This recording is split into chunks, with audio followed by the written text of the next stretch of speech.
Smith here on Channel 4. Thanks so much for being with us on Southern Exposure. My guest today is Tim Harrington. He is the director for the Emergency Management Agency right here in Rowan Floyd County.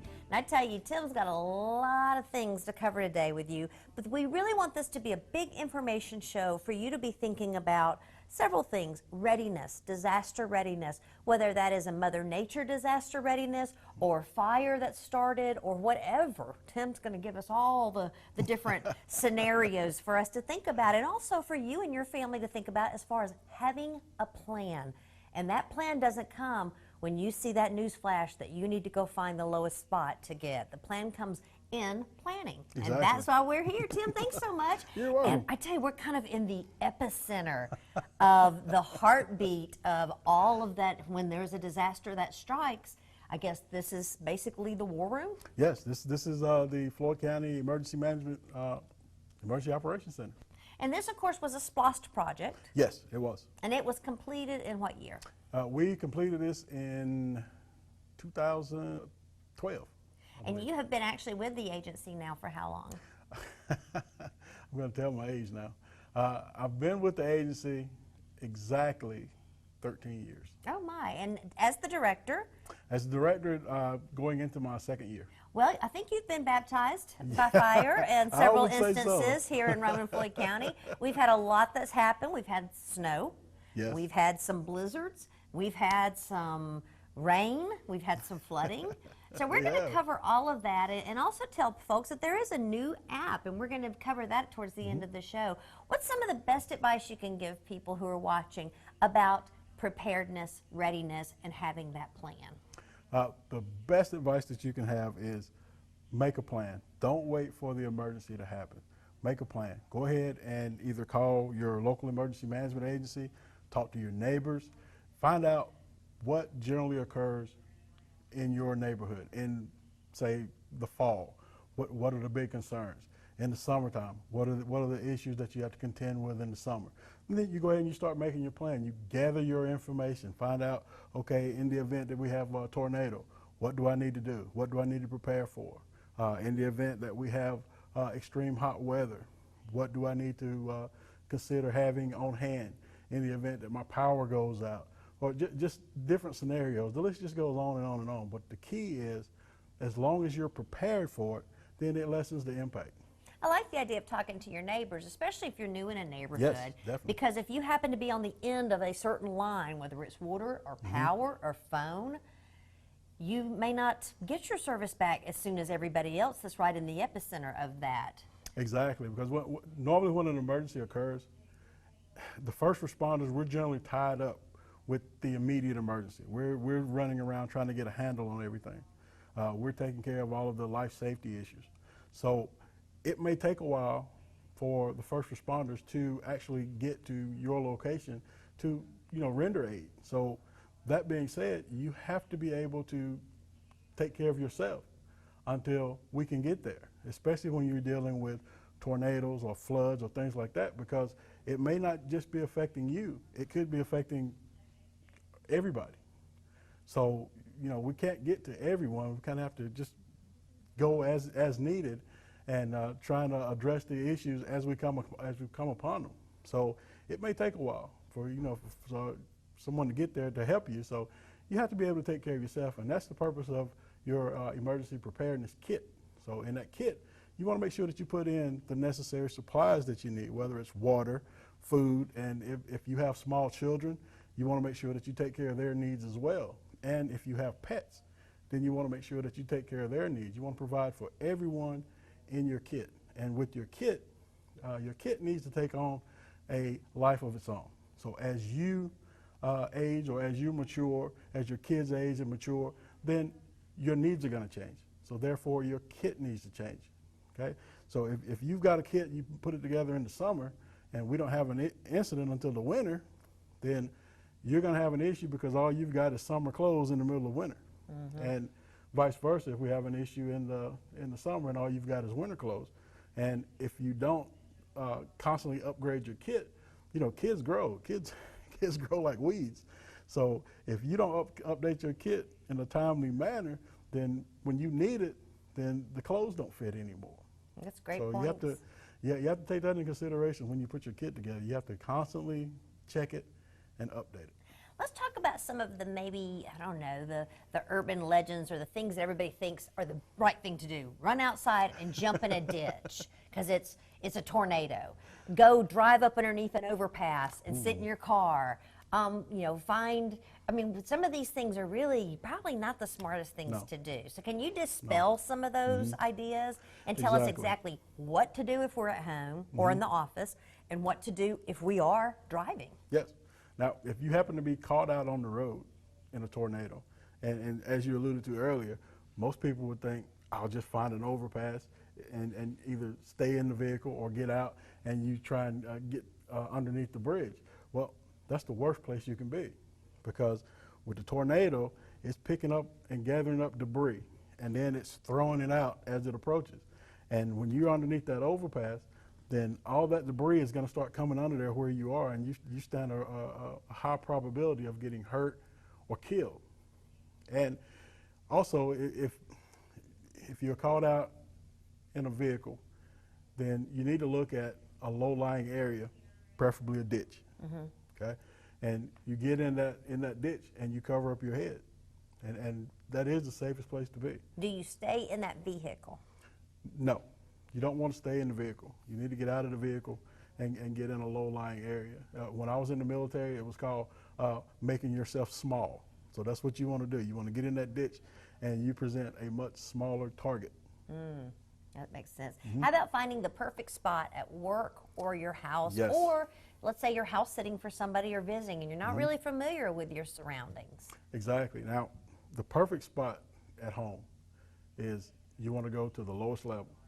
The innermost room, usually it's going to be a bathroom or a closet, and you want to make sure that there are no exterior walls and no windows, and that's the safest place to be. And if you're fortunate enough to where you have a basement in your home, then that's where you need to go. And also, if you have outside animals, you may want to bring them inside as well.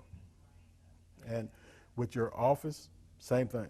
I would recommend doing a walkthrough and identify where your shelter areas are going to be. Now, let's talk about some of the other incidences that happen in Mother Nature. Flooding, flash flooding. Yes. We are blessed to live in a valley with 3 rivers. We just have to keep saying we are blessed to live in a valley with 3 rivers. But there's sometimes when we have a lot of waterfall in this area. So what is the best rule of thumb for driving, especially in an area either you know or you know this is the shortest way to get to your house? Right. But you see that, looks like the creek's up. Right. What are some of the safety precautions we need to take? Because I think too many times folks look at that water and see it just as a big, new, gigantic pool that just came into the area. Exactly. Well, one of the things that we've been seeing here with the flooding event that we have going on right now is that people will drive through the water. They go around the signs that we have up, the high water signs or the road closed signs. Now, the water may look perfectly calm on the surface, but below, you have no idea what it's doing. And you don't even know if that road's even there. Exactly. And it doesn't take a lot of water pressure to sweep a car off the road. And even less than that if you try and stand up in it, and you wind up getting swept away. So I think the biggest thing would be to obey the signs. They're there for a reason. Okay, so when you disobey the signs and you put yourself in danger, then you're also putting the first responders in danger, because now they have to come out and try and rescue you. So just think about that before you decide to do that. And how about the idea of playing in the water or kayaking in the water? It looks like fun. It looks like fun. However, you have no idea what is in that water, because you have all this debris that's being washed downriver, and it's coming from other areas into our area. So you have no idea what's in there.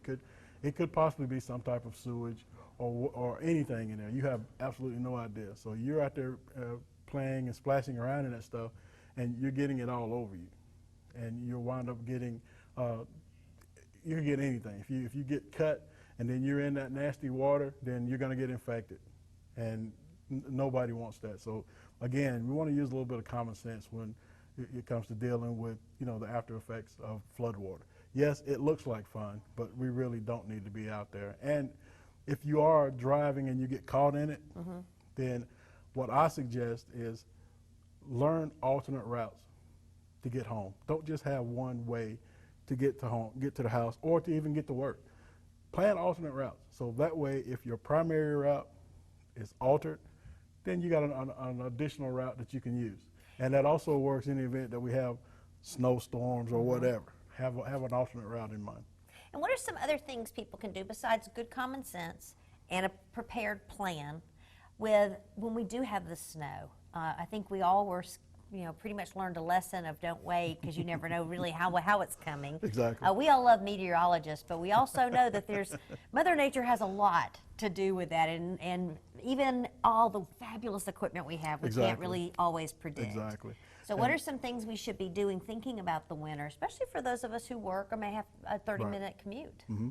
Well, one of the things that came out of the snowstorm that we had earlier this year, where we did have folks that were stranded at their office or even in their vehicles, and that's a vehicle emergency kit and also a office emergency kit. In the event that you are stuck at office, you want to make sure that you've got change of clothes, the proper footwear, food, water, that type of thing. That's what you're going to need in the event that you are stuck either at work or on the road. Okay, and the cell phones. We had a lot of cell phone traffic when people tend to get stuck, then they get on the phone and they want to talk. Well, the cell phone batteries run down, so you want to make sure you have a cell phone charger. And I think that was one of the hot items this year for Christmas. A lot of people were buying the cell phone chargers in preparation for the winter weather that they've got predicted for us this year. Well, and they are calling for a rough year. Yes, they are. You know, and of course it seems like our weather is just so unpredictable. It's 80 degrees at Christmas. It's you know, it's 60 degrees in August. Exactly. So I guess there's not enough amount of preparedness, but the big thing is to start thinking about it. Start thinking about your surroundings. So you've given us some good tips today about having emergency kits for all seasons. Yes. Also all members of the family, animal members, children members, and maybe even seniors. A lot of folks live and parents live back with a lot of families. And also their medications, other routes to go, and just being alert. How can folks, for those of us who maybe they're not tuning into the local radios, they're listening to their iPods all day and all their downloaded music, where are some places that we need to turn to get some local information?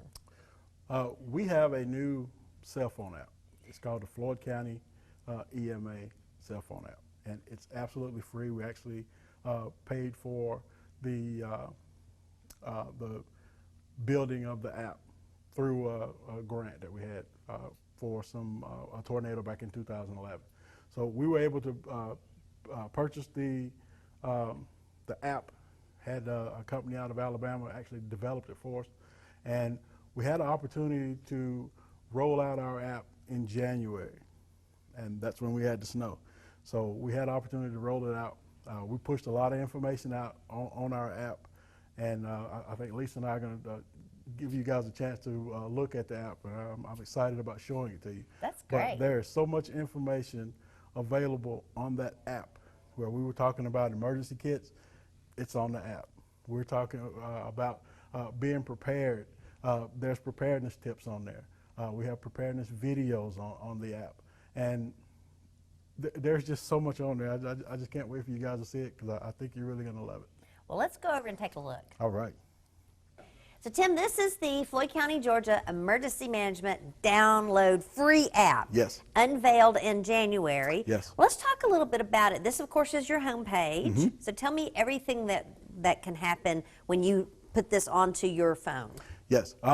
First of all, it's absolutely free.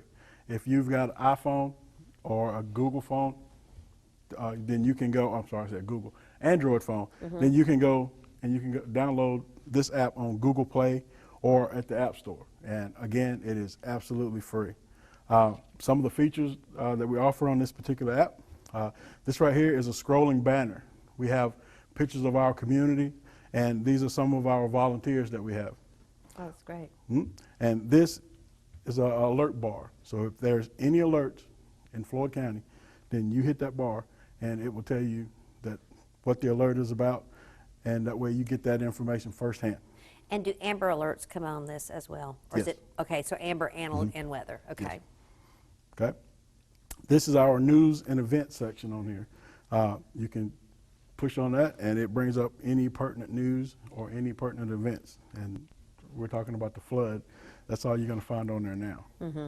And this section right here, we're real happy about this, and we're real excited about it. But this is a live feed NOAA weather radio. So you push on this, click this button, and it will bring up the live feed from the NOAA weather radio. So you actually get to hear exactly what's going on. Okay? So we're real excited about that. Right now, you've only got 2 of these apps in the state of Georgia. Oh, my And gracious. we have one, and Chatham County, they have the other. Great. This is, we were talking about emergency videos for preparedness. This section right here, if you click on that, then it'll take you to a YouTube channel, and you can look at emergency videos, emergency preparedness videos that are always useful.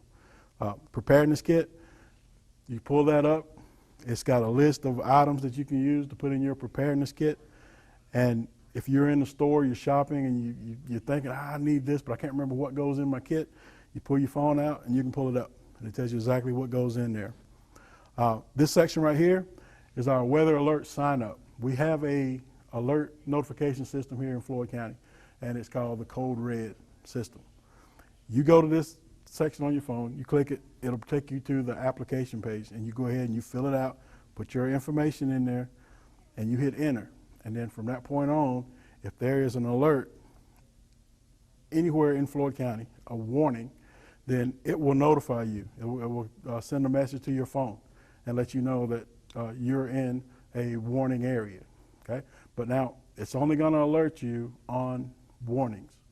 Okay? So the watches and things like that, it won't. But now we do have the luxury of, with this new app, we can push out information. So you'd get that watch in this bar yes. here. Okay. But now Code Red, they won't send out a notification about say if we had a snowstorm or something like that, we could do it with this app. That's So great. that was one of the reasons why we were so excited about being allowed to purchase this app. This is the weather section. You push on that, and it brings up our local weather. And it also has the radar, if you want to pull that up. Current to our area. Yes, just for our area. That is really great. And this section here is emergency shelters. So in the event that we had an emergency here and we had to open up an emergency shelter, then we would put that information there, and you would be able to see the address, and it will give you turn-by-turn directions, lead you to that shelter. So that's a real positive thing that we decided that we wanted to incorporate in this particular app. This is the contact us and info. So if you want to get the information on how to get in contact with us, then you go right there, and it'll give you phone numbers, and it also gives you our email addresses. Now, this is probably an interesting one right here, but we're able to put road closure information on the app. So if you're getting ready to go to work, and we're having bad weather, and you want to see if we're having issues with the roads, then you can click right there, and it'll pull you up, and you'll get a list of the roads that are closed. And this one, you can't see it, but it takes you to the Ready Georgia app. And this particular app, it gives you all kind of preparedness information. And we felt like that would be something that would be useful to our community. Okay? So that way you get preparedness information that we have, and then you're also able to get additional preparedness information from the Ready Georgia app. Well, this is really super. Now, you would go on to this myemaapp.com. No, you actually you click on through the Floyd App County? Store. Okay, through the App Store. Yeah, go through the App Store, and then you type in Floyd County Okay. EMA, and then you'll see a big picture of this. Then you're on the right spot. And then it's a free download, and then you're up and running. This is wonderful. These last two right here, I'll skip this when I go to this one right here. This is probably my favorite one. That is power outages. So in the event that we have power outages here, then you can go to your phone, you push on it, and then it will bring up either Georgia Power and I know we have some folks up at the northern end of the county, they have a different power company. Okay, so that North Georgia Electric is what they use. So it brings up both of them. So depending on if you're a North Georgia Electric customer, then you can go to their outage map, and then it'll tell you, give you an estimation of how much time it's going to be before power is restored. And if you're a Georgia Power customer, then you can pull it up, and it will give you an estimation of how long before the power comes back on. That is just amazing. Now tell me something. What's the first thing, if somebody does see water over a street, who's the first call they should make? Is that a 911 call? Yes. Okay, and how about trees down, power lines down? 911 call. Still 911. Yes. Okay. Always 911, and then 911 will activate the first responders to come out. Okay. All right. Did we cover everything you wanted to cover today? Well, two more things real quick. This is our Twitter and Facebook account. Now, normally we're pushing out information through our Facebook and on the cell phone app, but this app, we're so excited about it, and it's absolutely free. And if you guys try it out, I'm sure you're going to love it. Well, we're really, really proud of it. What a great new addition. And I have to say that, you know, it couldn't be more timely, especially coming into another year where who knows what kind of weather we're going to be experiencing. Exactly. That's the main thing, is you want to be informed, and we felt like this was the quickest way to get the information out to everybody. So just to recap for everybody, Tim, we've talked about preparedness kits. Yes. We've talked about, of course, this new app, and you can also find all the information you want to find right here on this app as far as what you need in your kit for winter, spring, summer, all those different types of emergencies that we have right here in the beautiful town that we know and love as Rome and Floyd County. Is there anything else you want to share with the audience before we close out today? Well, I just want to remind everybody to be safe. Now, the National Weather Service is predicting a fairly tough winter this year, and that's nothing new for us. We've been going through that for several winters now. So if you guys just use common sense, be safe. Make sure that you've got your preparedness information and your preparedness kits ready, and we'll be able to get through this thing, and it'll be spring before you know it.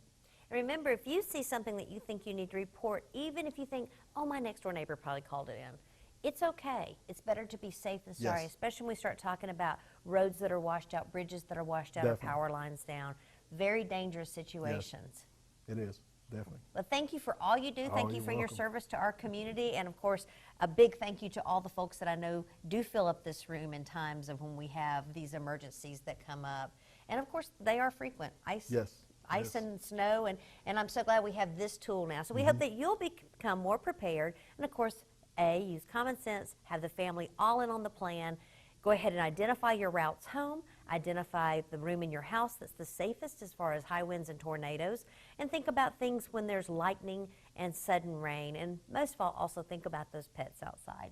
Dan, thank you so much for being my guest. I'm Lisa Smith here on Southern Exposure Channel 4. I want to thank Chuck Meeks for doing our video work today, and of course also for the Library Channel as hosting our show. I'm Lisa Smith, your host for Southern Exposure.